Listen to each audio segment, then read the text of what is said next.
Ушул январь бүтүп, февраль, март айларында бир гана малчылар гана жутабастан көбүнчө ушул тоодогу жапайы жан жаныбарлар дагы жуташат экен.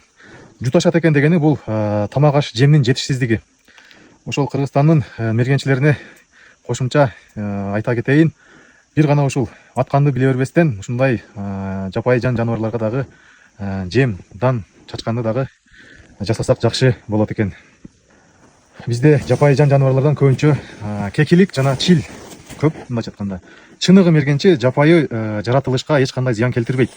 Бул тескерисинче мыйзамдуу мергенчи кекилик, чил аябай көбөйүп кеткен жерде албетте ал жерде оорушат кекиликтер. Эмне үчүн оорушат? Тамак аштын жетишсиздиги, ошондой эле коопсуз жайдын жетишсиздиги.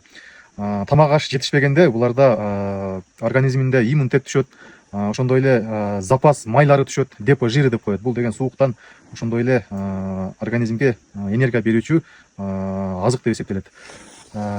Колдон келсе ушундай жан жаныбарларга ушундай убакта жем чачып турайлы.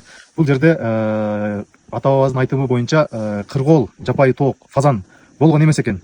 Жакшы пландар бар ушул жылдары ушул жерге ошол кыргоолдун 20-50 баш алып келип кой берели деген. Ошол ийгиликтер барыңыздарга. Бүгүн 8 февраль 2026 жыл Баткен областынын Майдан айыл өкмөтүнө караштуу Жайыт тоолорунда жапайы жан жаныбарларга ушундай профилактикалык түрдө жемдерди, дандарды чачып мергенчилер иш чараларды жүргүзүп атышат.